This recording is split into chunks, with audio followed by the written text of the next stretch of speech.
Hi guys, आज मैं आप लोग को बताने वाला हूं कि बेस्ट एंड्रॉइड फोन कौन सा है अगर आप इन दोनों में से कोई भी पिक करना चाहते हो। एक है Samsung Galaxy S22 Plus और दूसरा है OnePlus 10 Pro। इस वीडियो को बनाने का बेसिक पर्पस यही है कि आप लोग को मैं बेस्ट रिकमेंडेशन दे सकूं, क्योंकि मैं जो हूं ये भी समझता हूं कि लोगों को पैसे भी बचाने हैं और मैं ये भी समझता हूं कि उनको बेस्ट वैल्यू भी चाहिए। तो मैं आज सब कुछ कवर करते हुए चलूंगा कि एक अच्छा डिसीजन कौन सा फोन खरीदना हुआ। स्टार्ट करने से पहले बता दूं, मेरा नाम है संचित, चैनल का नाम है टेक बार। मैं ऐसी वीडियोस बनाता रहता हूं, तो चैनल को सब्सक्राइब कर लो, साथ में बेल आइकन जरूर प्रेस कर लेना। सबसे पहले इमेज की बात करते हैं कि इंडियन मार्केट में कौन से ब्रांड की कैसी इमेज है। जैसे कि एक टाइम था कि सैमसंग की इमेज बहुत खराब थी और इस बात को कोई डिनाई नहीं कर सकता। आज से 3-4 साल पहले सैमसंग के फोन बहुत स्लो चलते थे और OnePlus के काफी ज्यादा अच्छे परफॉर्म करते थे, और आज जो है सब कुछ ट्विस्ट हो चुका है।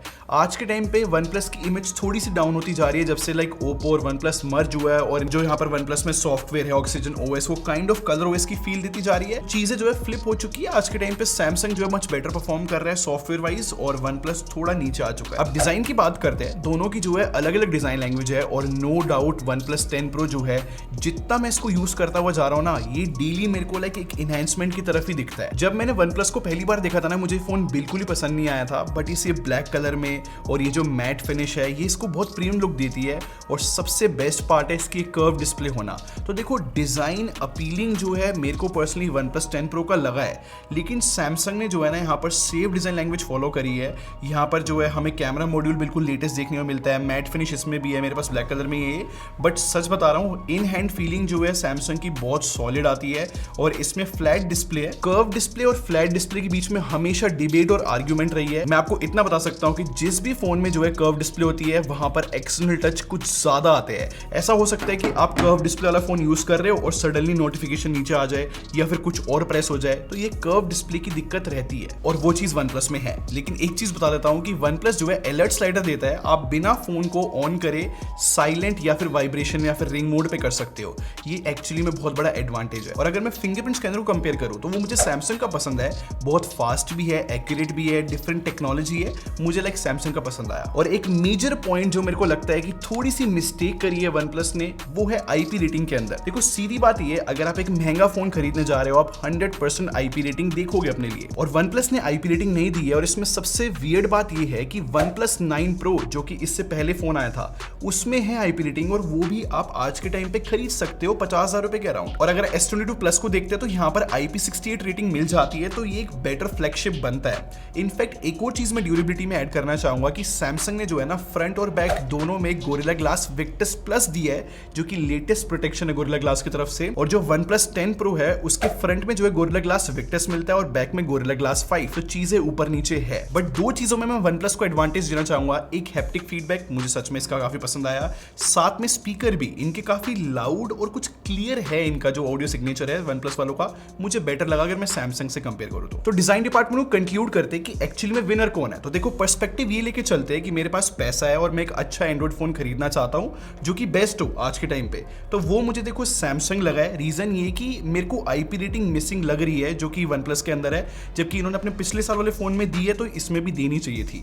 तो IP रेटिंग और कुछ फीचर सेट मिसिंग से लगे मेरे को, तो मुझे सैमसंग यहाँ पर ज्यादा प्रोटेक्टेड भी लगा है, चाहे गोरिल्ला ग्लास हो या फिर इन शॉर्ट डिजाइन लैंग्वेज भी लाइक ओके है। अब दोनों फोन की डिस्प्ले की बात करते हैं। जो OnePlus है ना, वो 6.7 इंच की क्वाड HD AMOLED डिस्प्ले लेकर आता है, और यहाँ पर ये 2K रेजोल्यूशन होना OnePlus को बहुत हेल्प करेगा आगे जाके, याद रखना। और सैमसंग जो है 6.6 इंच की full HD plus dynamic AMOLED 2X display लेकर आता है, जो कि 1750 निट्स तक जा सकती है कुछ एरियाज में। ये बात मैंने इसलिए बोली क्योंकि XDA डेवलपर्स ने ये चीज रिपोर्ट करी है कि पूरी डिस्प्ले जो है 1750 निट्स पे नहीं जाती, जैसे कि सैमसंग क्लेम करता है कि वर्ल्ड्स ब्राइटेस्ट डिस्प्ले है, वो कुछ एरियाज ही जा सकते हैं। बट स्टिल मैं बता सकता हूं कि दोनों फोन की डिस्प्ले की जो ब्राइटनेस है वो फैंटास्टिक है। आपको थोड़ी सी भी प्रॉब्लम नहीं होगी सनलाइट या फिर आउटडोर विजिबिलिटी। बस सैमसंग एक जगह एडवांटेज लेकर जाता है कि विजन बूस्टर नाम का एक फीचर है, वो अगर आप ऑन कर लेते हो तो आउटडोर विजिबिलिटी और बेटर सी हो जाती है। एक अलग और एक इंटरेस्टिंग चीज बताता हूं मैं, दोनों फोन में ना मैंने HDR कंटेंट चलाया साइड बाय साइड, तो एक चीज तो क्लियर हो गई मेरे को कि जो कलर्स है और जो HDR वीडियो में हाइलाइट्स है, वो सैमसंग बहुत अच्छे से मैनेज कर पा रहा है। लेकिन यहाँ पर जो है OnePlus की बहुत शार्प डिस्प्ले लग रही है, हालांकि उसने हाइलाइट्स ढंग से मैनेज नहीं करे,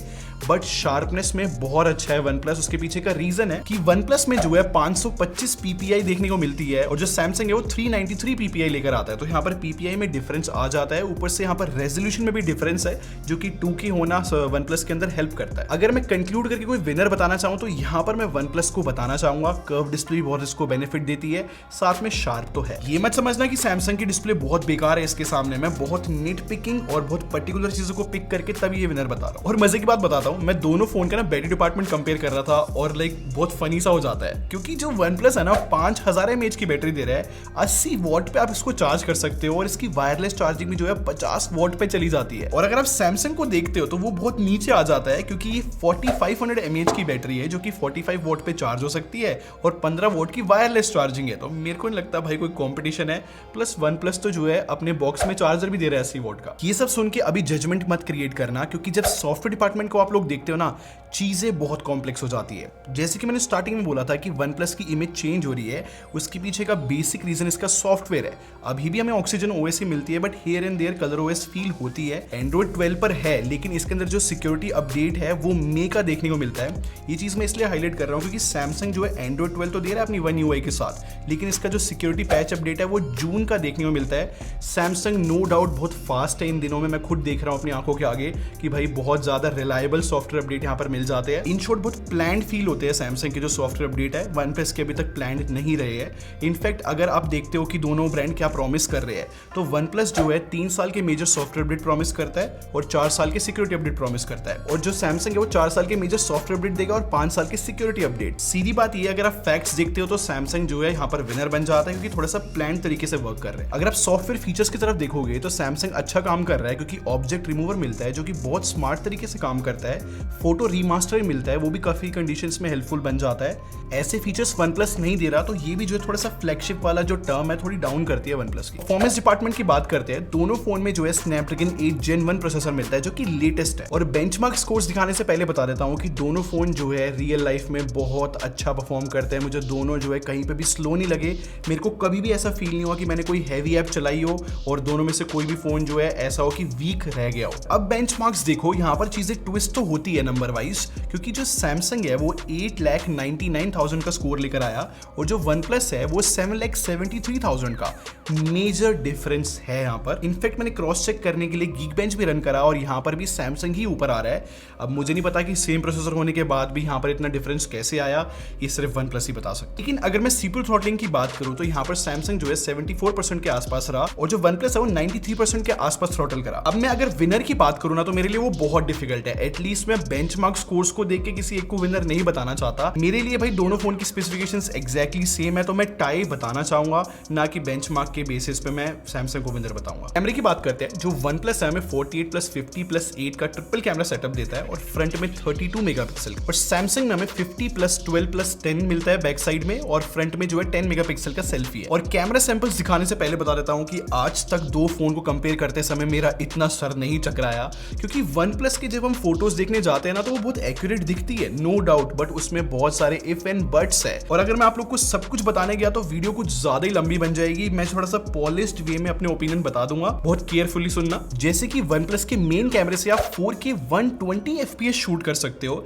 लेकिन अल्ट्रा वाइड पे शिफ्ट करोगे तो 4K 30 FPS पे कैप्ड है और telephoto lens 1080p 60 FPS record कर सकता है, लेकिन अगर आपको ऑप्टिकल जूम चाहिए तो वो 1080p 30 FPS पे मिलेगा। हर एक कैमरा सेटअप जो है धीरे धीरे करके अपना रेजोल्यूशन डाउन करता जा रहा है। और ये चीज अगर आप सैमसंग से कंपेयर करोगे तो सैमसंग का फोन तीनों लेंस से जो है 4K 60 FPS रिकॉर्ड कर सकता है। एक और मस्त बात बताता हूं, अगर आप वीडियो रिकॉर्ड करने जा रहे हो, फॉर एग्जांपल आपका मन है कि मैं लेंस शिफ्ट करना चाहता हूं, तो सैमसंग में देखो 3 ऑप्शन मिल जाते हैं कि टेलीफोटो पे शिफ्ट कर लो, क्या अल्ट्रा वाइड पे।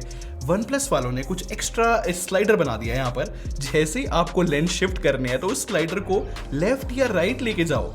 ये एक्चुअली में कॉम्प्लिकेटेड है। और अगर मैं कलर प्रोफाइल की बात करूं, जो कि बहुत टेक्निकल चीज है, हमें भी समझने में थोड़ा सा टाइम लग गया था। मैंने जो है दोनों से 4K 60 FPS में शूट करके और अपने कंप्यूटर में डालकर देखा कि किसकी वीडियो क्वालिटी ज्यादा अच्छी है। फिर मैंने देखा कि वन प्लस के अंदर बहुत अजीब कलर आ रहे हैं, बट उसकी डिस्प्ले में ऐसे कलर्स नहीं दिख रहे थे। फिर मुझे बाद में पता लगा कि वन प्लस जो है कोई डिफरेंट कलर प्रोफाइल यूज करता है, जो कि ज्यादातर डिस्प्ले सपोर्ट ही नहीं करती। और ये सिर्फ बात मैं 4K 60 FPS की कर रहा हूँ, 1080p में ठीक काम करता है। ये चीज मेरे को बहुत अजीब सी देखने को मिली थी कि बहुत रेड सा कलर हो जाता है जैसे ही हम OnePlus के 4K 60 FPS पे शूट करते हैं। हो सकता है कि रिसेंटली OnePlus ने ये कलर प्रोफाइल पिक करी हो, क्योंकि मैंने जब पहले इसको रिव्यू किया था इतना कलर डिफरेंस नहीं था कभी। मतलब थोड़ा सा मूड बदलते हैं और मैं आप लोग को पिक्चर्स दिखाता हूँ जो दोनों से मैंने खींची है। यहाँ पर OnePlus में आपको देखने को मिलेगा कि वो हेजल ब्लेड की वजह से काफी न्यूट्रल टोन करने की कोशिश करता है फोटोज की, ज्यादा सैचुरेटेड नहीं रहती। और जो सैमसंग है वो ब्राइट एंड सैचुरेटेड फोटोज खींच रहा है, और जो सैमसंग का कॉन्ट्रास्ट है वो मुझे थोड़ा सा बेटर लगा OnePlus के मुकाबले। कुछ चीज मैंने नोटिस की कि OnePlus जो है ना कलर एक्यूरेसी के नाम पे ना अंडर एक्सपोज फोटो खींच देता है, जो कि पर्सनली मुझे पसंद नहीं आई।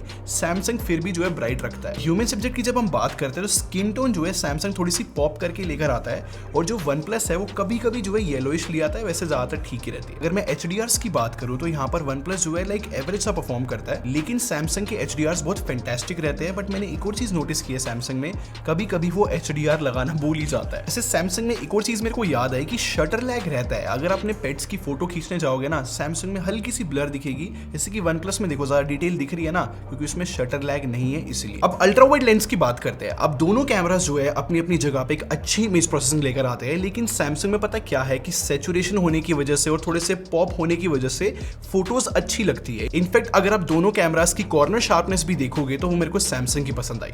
बस OnePlus में एक ही बेनिफिट है कि वो 150 डिग्री का फील्ड ऑफ व्यू लेकर आता है, जो कि ज्यादा अल्ट्रा वाइड है। टेलीफोटो की बात करते हैं, जो OnePlus है वो 3.3x देता है और जो सैमसंग है वो 3x देता है। मेरे को ऐसा फील हुआ कि सैमसंग की ज्यादा शार्प है। अगर नाइट मोड की बात करते हैं ना, तो OnePlus जो है नाइट मोड से फोटो खींचने में 1 सेकंड लेता है सिर्फ, और सैमसंग जो है अपना स्वीट टाइम लेता है 3 से 4 सेकंड का। लेकिन मैं बता दूं सैमसंग जो है मच बेटर फोटोज लेकर आता है, खासकर डिटेल और शार्पनेस के मामले में। एक पर्टिकुलर सीन में जूम कर दिखाता हूं, मुझे नहीं पता OnePlus ऐसा क्यों करता है कि नाइट मोड में भी डिटेल नहीं निकाल पा रहा है। इनफैक्ट डबल शोर होने के लिए OnePlus में एक ट्राइपॉड मोड आता है और वो 40 to 50 सेकंड के लिए लो लाइट के अंदर पिक्चर खींचता है। मैंने उस मोड में OnePlus से फोटो कैप्चर करी और साथ में जो है सैमसंग ने 4 to 5 सेकंड लिए, स्टिल रिजल्ट्स एग्जैक्टली सेम थे। OnePlus में जो है हमें डिटेल नहीं देखने को मिलती। इनफैक्ट नाइट मोड के सेम रिजल्ट्स जो है टेलीफोटो लेंस और अल्ट्रा वाइड दोनों में एप्लीकेबल है, मुझे तो एटलीस्ट यही फील हुआ। और अगर मैं सेल्फीज की बात करूं तो यहाँ पर ही मुझे जो है थोड़ा सा सैमसंग ही बेटर लगा है, चाहे वो स्किन टोन हो, शार्पनेस हो, इन सब के मामले में।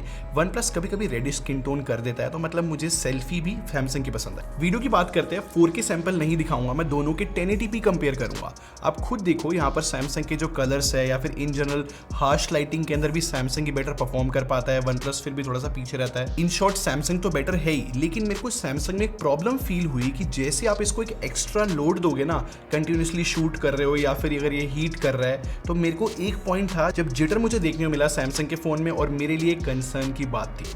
वैसे मुझे OnePlus में भी एक प्रॉब्लम दिखी है कि जैसे आप वीडियो शूट करने जाते हो ना, आउटडोर लगा लो, बहुत धूप है, तब ये बहुत जल्दी स्क्रीन डिम कर लेता है और हम देख ही नहीं पाते कि क्या रिकॉर्ड हो रहा है। ये हीट मैनेज करने के लिए करता है OnePlus, तो भाई सच में ये भी एक प्रॉब्लम थी। बट स्टिल अगर आप दोनों को कंपेयर करते हो ना फोटोज या फिर वीडियोज के अंदर, तो मैं सैमसंग को ही विनर बताना चाहूंगा, क्योंकि वो सच में ज्यादा कंसिस्टेंट है। और अगर आप दोनों फोन की फ्रंट कैपेबिलिटीज देखते हो ना वीडियो की, तो यहाँ पर ह्यूज डिफरेंस है, क्योंकि OnePlus 1080p 30 FPS से ऊपर नहीं जा सकता, जबकि जो सैमसंग है वो 4K 60 FPS पे जा सकता है। तो एनी डे अगर आप दोनों को कंपेयर करने जाओगे ना, तो सैमसंग ही आगे निकलता है। तो विनर जो है कैमरा डिपार्टमेंट में मुझे सैमसंग लगा। अब आप लोगों ने सारी बातें सुन ली है, कंक्लूजन की बात करते हैं कि आपको कौन सा फोन खरीदना चाहिए। तो मैं सिंपली बोलूंगा, अगर आपका बजट का इशू नहीं है तो be confident, Samsung Galaxy S22 plus खरीद लो। और अगर आपका बजट का इशू है, फॉर सम रीजन आपको जो है OnePlus 10 Pro कर्व डिस्प्ले की वजह से ज्यादा वैल्यू फॉर मनी लग रहा है, तो मैं बोलूंगा और पैसा बचाओ और कॉन्फिडेंटली OnePlus 9 Pro खरीद लो, क्योंकि OnePlus 10 Pro जो है ना 2022 में एक वियर्ड पोजीशन पे बैठा है। बहुत सारे इफ एंड बट ये लेकर आता है, तो इतनी कंफ्यूजन नहीं होनी चाहिए जब आप एक अच्छा फोन खरीदने जा रहे हो तो। बट स्टिल कंप्लीटली आपकी चॉइस है। अगर आपको OnePlus 10 Pro खरीदना है, आप 100% खरीद सकते हो, कोई बुरा फोन नहीं है। बस ये कि OnePlus 9 Pro अवेलेबल है।